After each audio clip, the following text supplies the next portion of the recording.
السلام عليكم. مستعد للزومبي الفظيع وفرتكة الأعضاء والتقطيع؟ يلا بينا. بيبدأ الفيلم مع شاب اسمه جون. جون بيصحى الصبح وبيقرر ما يروحش المدرسة، وبيلاقي مامته سابت له رسالة وبتطلب منه ينزل يشتري أكل وطلبات للبيت، بس جون بيتجاهل الرسالة وبيقعد على الكمبيوتر علشان يلعب مع أصحابه. وأثناء هو بيلعب واحد من أصحابه في اللعب بيقول افتحوا التلفزيون حالا وشوفوا الأخبار، وجون بيكون عنده فضول فبيفتح التلفزيون وبيلاقي المذيعة بتتكلم، بس فجأة الإرسال بيقطع وجون بيمسك التليفون وبيلاقي مفيش شبكة، وبيبص من الشباك وبيلاقي في ناس بتجري في حالة ذعر، وفيهم اللي بيهاجم التاني بدون سبب مفهوم، وبيشوف بنت بتعض امها في منظر بشع. وجون في الوقت ده بيكون مصدوم ومش فاهم ايه اللي بيحصل، ومفيش صوت اي نجدة بتوصل، وبعدها بيسمع صوت ناس بتزعق في العمارة عنده، ولما بيبص من العين السحرية مش بيلاقي حد، فبيفتح الباب بس فجأة بيخش عليه جاره، وجاره بيقول له الناس بره اتجننت، اخويا دخل عليا وكان عايز يقتلني، فانا بطلب منك تسيبني قاعد عندك شوية. بس جون بيرفض وبيقول له لو عندك مشكلة روح اتصل بالشرطة، وجاره بيهديه وبيقول له سيبني اخش الحمام عندك وبعدها همشي، وجون بيوافق وبيدخله، وبيلاقي الاشارة رجعت للتلفزيون تاني، وبيتقال ان الاشارة والاتصالات مش مستقرين في المدينة، والمدينة كلها اصبحت في حالة فوضى بسبب العدوى اللي انتشرت مؤخرا، وبيقولوا كمان اللي بيتصاب بالعدوى دي بيتحول فورا لزومبي، وبيحذروا الناس لان المصابين اللي بيتحولوا لزومبي بيصبحوا عنيفين جدا وبيتغذوا على لحم البشر، ولو اي حد اتعض من زومبي فهيتحول لزومبي على طول. ومن اعراض العدوى نزيف دم من العين، والمذيع بيقول كمان اللي بيتصاب بالعدوى بيحس بألم كبير، وجون في الوقت ده بيفتكر جاره اللي دخل الحمام فكان رايح يطلع سكينة علشان يأمن نفسه، لكن جاره بيطلع من الحمام وبيكون مغطي إصابة في رقبته، وجون بيرفع عليه سكينة وجاره بيحاول يهديه وبيقول له انا سليم، انا عايز بس اقعد عندك ساعة واحدة وبعدها همشي على طول. وجون بيشوف دم على ايده وبيكون خايف جدا، ومش بيعدي وقت كبير وعين جاره بتنزف دم، ولما بيبص في المراية بيتصدم وبيصرخ وبيحصل له تشنجات وعظم جسمه بيدخل في بعضه، وبكده بيبقى اتحول تماما لزومبي، وبيهجم في الوقت ده على جون علشان يعضه، بس جون بيطلعه بره البيت بسرعة وبيهاجمه بالسكينة علشان كان بيحاول يقاوم وكان عايز يدخل تاني عند جون، ولكن جون بينجح وبيطلعه بره الشقة وبيقفل على نفسه، ولما بيبص من العين السحرية بيلاقي زومبي ضخم جدا بيهاجم جاره وبعدين بياكل جثته، وجون بيتصدم ومش بيطلع صوت علشان الزومبي ما يسمعهوش، وبيلاقي دم جاره نازل من تحت عقب الباب، وجون كان في قمة الرعب وبيجيب تلاجة كبيرة وبيقفل بيها باب الشقة علشان يمنع اي حد يخش عليه، وبيروح يغسل وشه علشان جايز هو في حلم، بس بيلاقي نفسه فايق وده مش حلم ولا حاجة، وبيحاول يتصل باخته بس الشبكة كانت وحشة، وبيلاقي في رسالة جات له من اخته وبتقول له ما تقلقش علينا انا وامي في امان، وخلي بالك من نفسك وما تفتحش الباب ابدا، وحاول تتاكد ان الاكل اللي عندك يكفيك وحاول تقسمه على ايام كتير، وخلي بالك من الزومبي اللي مالين البلد. وجون بيروح يبص على صورة عيلته وبيتمنى انهم يفضلوا في امان، وبيطلع قدامه كل الاكل اللي في البيت وبيكتشف ان الاكل اللي فاضل في البيت قليل جدا، وبيقول يا ريتني سمعت كلام امي ونزلت اشتريت اكل، وفي الوقت ده بيروح ينام على الكنبه، وتاني يوم بيسمع في الاخبار ان العدوى زادت وفي ناس كتير اتحولوا لزومبي، والمذيع بيسال الدكتوره وبيقول لها ايه الحل، فهي بتقول له الزومبي بيبقى عنده عنف وتطرف مش طبيعي ولازم كل واحد ياخد حذره ويقفل على نفسه كويس، وكل واحد يخزن اكل يكفيه لمده شهرين، وممنوع الخروج من البيت لحد ما نشوف ايه اللي هيحصل. وجون في الوقت ده بيشوف ناس على التليفون منزله صورهم وكاتبين عناوينهم وبيستغيثوا بالجيش والشرطه، فجون بيقرر يعمل زيهم فبيصور نفسه هو كاتب اسمه وعنوان بيته على ورقه وبينزل الصور على النت وبيطلب المساعده،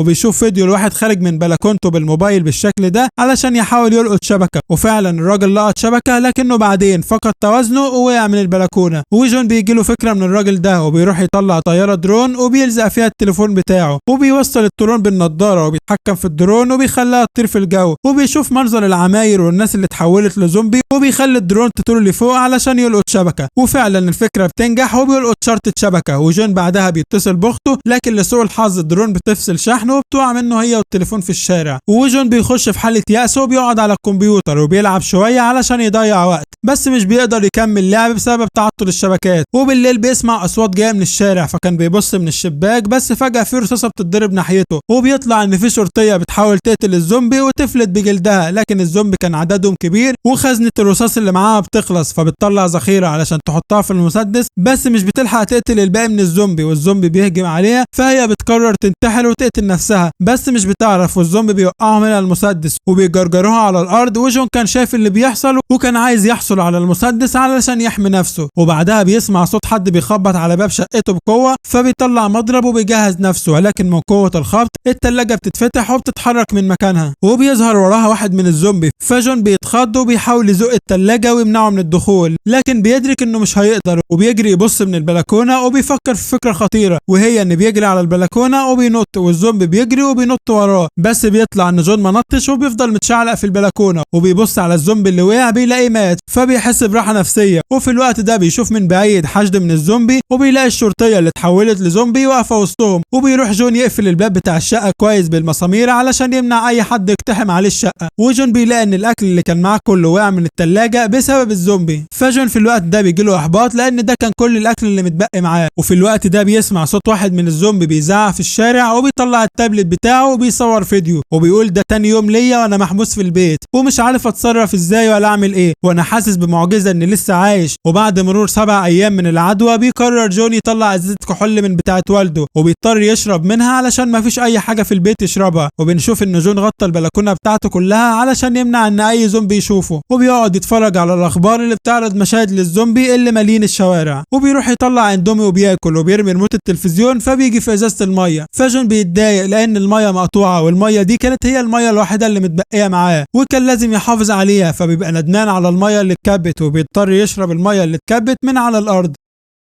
وجون مع ذلك ما سابش البيت ابدا، مع ان نفسه ينزل الشارع ويجيب المسدس بتاع الشرطيه علشان يحمي بيه نفسه. ولما بيفتح التلفزيون بيلاقي نفس الاخبار هي والبلد ما قدرتش توصل لاي حل، والمذيعين بيطلبوا من الناس انهم يفضلوا في البيت. وبتمر الايام وما كانش فيه جديد. وجون بيشرب من مشروبات والده الكحوليه وبيفضل يرقص، وبسبب السكر اللي كان فيه بيتخيل عيلته داخلين عليه. ولما بيشوف امه بيترمي في حضنها، وبعدين بيرجع لوعيه وبيدرك انها كانت تهيؤات وبيعيط بسبب الحاله اللي هو فيها. وفي الوقت ده بيحس بدوخه بسبب قله الميه، وبعدين بيجي له رساله صوتيه من والدته وبيحاول يلقط شبكه ويسمعها علشان مامته وحشاه جدا وعايز يطمن عليها. فبيقرر يخرج من الشباك بالشكل ده علشان يلقط شبكه، وبيرن عليها والحركه فعلا بتنجح وامه بترد عليه وبتقول له احنا هنا في الشركه بتاعت ابوك. بس فجاه في زومبي بيخش الشركه على امه واخت جون، وجون في الوقت ده بيسمعهم بيصرخوا والزومبي بيهجم عليهم وبيموتهم. وجون بيعيط عليهم وكان في قمه الغضب، وبيفضل يكسر في البيت وبيكسر التلفزيون. وفي الوقت ده بيقرر انه يخرج من شقته ويقتل الزومبي اللي كان واقف بره قدام الباب. وجون بيفضل يصرخ وهو منهار، وبيشوف جاره على الارض وهو بياكل من جثه واحد جاره. والزومبي ده بيبدا يقرب من جون، وجون بيزعق فيه وبيأمره انه يبعد عنه، بس صوت جون كان عالي فخلى الزومبيين يسمعوه ويقربوا عليه. فجون في الوقت ده بيجري بسرعه علشان يركب الاسانسير، بس بيطلع عن الاسانسير في زومبي. فجون بيجري ويستخبى وبيكتم نفسه علشان مفيش حد من الزومبي يسمعه. وبعد كده بيقرر يتسحب ويرجع شقته، لكن بيظهر وراه واحد زومبي ما عندوش عينين. فجون بيفضل واقف في مكانه ومش بيطلع صوته، وبيسيب الزومبي ده يعدي من جنبه وبعدين بيرجع شقته. لكن الزومبي بيسمع جون وهو بيقفل الباب، فبيجروا عليه وبيحاولوا يفتحوا باب شقته، بس جون بيقاوم وبيفضل ماسك في الاكره لحد ما الزومبي بيمشي. وبعد 20 يوم جون بيكون خلص على كل ازاز الخمره بتاعت والده، وبيشوف في الوقت ده من عنده محطات الكهرباء وهي بتنفجر والنور كمان بيقطع من العماره عنده. فجون بيجي له حاله اكتئاب وكان رايح يعمل فيديو بس مش بيقدر يتكلم من الاحباط اللي هو فيه، وبيقرر في الوقت ده ينتحر ويخلص من العذاب النفسي ده. وبيلف الحبل حوالين دماغه وبيستسلم للانتحار، وفعلا بيشنق نفسه. لكن فجأة في ليزر بينور عليه من العمارة اللي قدامه، والليزر بينور على كلمة لا. فجون على طول بيرجع عن فكرة الانتحار وبيفك نفسه، وبيطلع ان في واحدة عايشة في العمارة اللي قدامه وبيكون اسمها كيم، وكانت بتنور له بالليزر علشان تمنعه انه ينتحر، وبتشاور له على كلمات في اللوحة دي علشان تتواصل معاه. وفي الوقت ده بتطلب منه ما يتكلمش علشان الزومبي ما يسمعوش، وبيتفقوا يتكلموا هما الاتنين بالاشاره، وبتقول له انت غبي علشان بتفكر في الانتحار. وبيتفقوا هما الاتنين يطلعوا في الشباك يقابلوا بعض الساعه 7 الصبح، وبعدها هما الاتنين بيقفلوا باب الشباك. وجون بيكون فرحان ان لا اخيرا حد عايش يتكلم معاه، وبيرجع له الامل من تاني. وفي الوقت ده بنروح لكيم بيتها وبنشوفها مجهزه فخاخ على الباب وبتجهز اسلحه ليها تنقذ نفسها من الزومبي، وكمان كان عندها اكل كتير مكفيها. وتاني يوم الصبح لما جون بيقوم بيكتشف انه اتاخر على كيم وان الساعه بقت 11، وبيخرج يبص عليها بس بيلاقيها مش موجوده. وكيم في الوقت ده كانت شايفاه بس بتطمن الاول ان الدنيا امان، وبتطلع له بتقول له انت اتاخرت على الميعاد اللي اتفقنا عليه. فجون بيتاسف لها وبيتعرفوا على بعض، وبعدين كيم بتلاقي ان في زومبي دخل عليها البيت.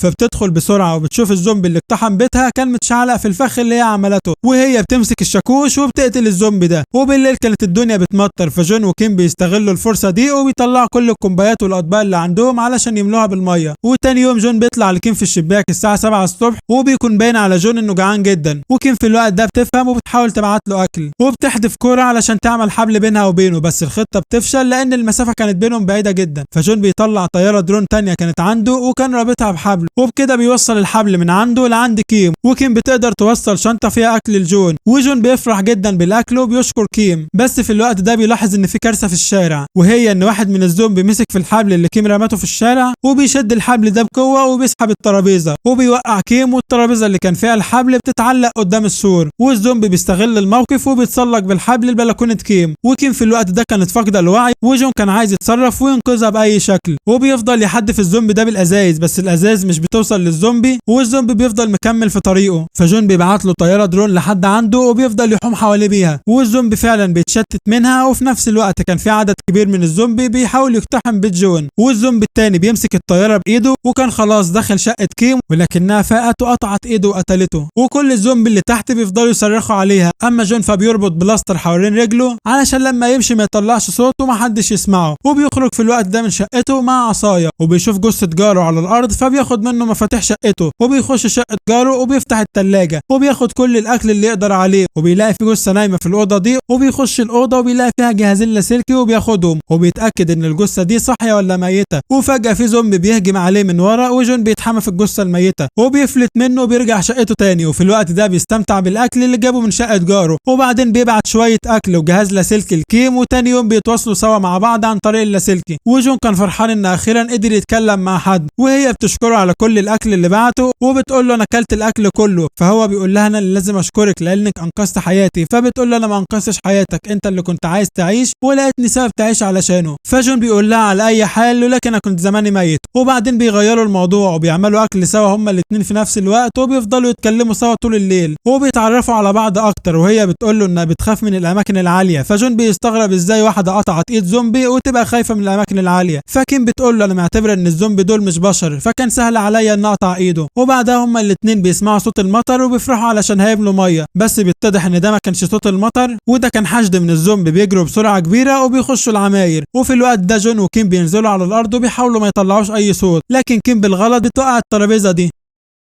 فالزومبي بيسمعوا الصوت وبيبداوا يقربوا من شقه كيم، فهي بتقلق جدا وبتبلغ جون بالكارثه اللي هي فيها، وجون بالطبع بيقرر يساعدها وبيرن على تليفون شقه تانية في عماره كيم، فبالتالي الزومبي بيتجه ناحيه الصوت ومش بيقتحم شقه كيم، وبعدها الاثنين بيتفقوا يخرجوا للشارع ويبعدوا عن الزومبي ويشوفوا حته امان، لان كيم كانت مقتنعه ان الشقه الدور الثامن في العماره امان وما فيهاش اي زومبي، وبتاكد لجون الكلام ده وبتقول له انا براقب الدور ده بقالي كذا يوم وما شفتش فيه اي زومبي. وكيم في الوقت ده بتقرر تخاطر بحياتها وتنزل هي الاول، وبتربط حبل في نفسها وبتنط من البلكونه بتاعتها وبتضرب اي زومبي يعترض طريقها، وبتستخدم الاسلحه بتاعتها في التخلص منهم، وبالرغم من عددهم الكبير بس هي بتقدر تتعامل معاهم. وجون في الوقت ده كان منبهر بيها، وفي الوقت ده كان بتقدر تحصل على المسدس اللي جون كان عايزه، ولكن كان في زومبي هيعضها، بس جون بيتدخل وبيطلع انه نزل هو كمان. وجون في الوقت ده بيبدا يقتل الزومبي، وهما الاثنين بيتحدوا سوا وبيقتلوا الزومبي، وبيطلعوا يجروا وبيخشوا العماره دي وبيقفلوا باب العماره عليهم، بس الازاز ما كانش هيستحمل كتير والزومبي كانوا هيكسروه. وجون وكيم في الوقت ده بيركبوا الاسانسير وبيصبحوا في امان لبعض الوقت، وبيطلعوا الدور الثامن وبيتفقدوا الدور وما كانش فيه اي اثر لاي زومبي. وفي الوقت ده بيحاولوا يفتحوا اي باب شقه، بس كان كل بيبان الشقه مقفولين، وبيشوفوا في الوقت ده زومبي جاي وراهم، وبعد ثواني في جيش كبير بيجي ورا الزومبي ده، وجون بيوقع باب حديد في السكه وبيعطلهم شويه وبيضرب فيهم لحد ما كيم قدرت تفتح باب احدى الشقق، وفي شخص بيشدها لجوه، والشخص ده بيرمي قنبله دخان وبينادي على جون علشان يدخل معاهم جوه، وجون بالفعل بيخش معاهم وبيصبح في امان. بس كيم كانت خايفه من الراجل ده وبتقول له انت مين؟ فالراجل ده اللي اسمه سانجي بيقول لها انت المفروض تشكريني علشان انقذت حياتكم. وكيم كانت مستغربه ان في راجل هنا، وبتقول انا كنت متاكده ان مفيش اي حد في الدور الثامن ده. وسانجي بيقول له انا كمان كنت معتقد ان انا الوحيد اللي عايش في المنطقه دي. وفي الوقت ده بيقدم لهم ميه، بس كيم ما كانتش مرتاحه للراجل ده، بس لما هو شرب من نفس الميه كيم ارتاحت وشربت هي كمان. وسانجي بيقدم لهم اكل كتير وبيقول لهم كلوا لحد ما فريق الانقاذ يوصل، وهما الاثنين بيتفاجئوا وبيفرحوا ان في فريق انقاذ جاي. وسانجي بيقول لهم انا عرفت كده من التلفزيون. وجون بيفرح جدا وبيحضن كيم وبيرجع له الامل من تاني انه هيعيش ومش هيموت. لكن بعد دقايق جون بيفقد الوعي وبيطلع ان سانجي كان حاطط لهم منوم في الاكل، وكيم مش بتلحق تتصرف وبتضخ وبتقع، وسانجي بيسحبها على الارض وبيدخلها في احدى الاوض وبيربطها وبيقفل عليها الباب. وكيم لما بتفوق بتلاقي زومبي مربوط جنبها في الاوضه، وبيطلع ان الزومبي ده مربوط بحبل وسانجي ماسكه من بره، ومره واحده سانجي بيسيب الحبل بتاع الزومبي وبيخليها تقرب من كيم، وبيطلع ان الزومبي ده تبقى مرات سانج وكان عايزه تتغذى على اي حد بشري وتاكله، علشان كده سابها تهجم على كيم. ولكن في نفس الوقت جون بيكون فاق وبيرفع عليه مسدس وبيقول له انت شخص متوحش، فسانجي بيقول له انا بحاول انقذ مراتي من الموت، ومره واحده بيسيب الحبل بتاع الزومبي من ايده،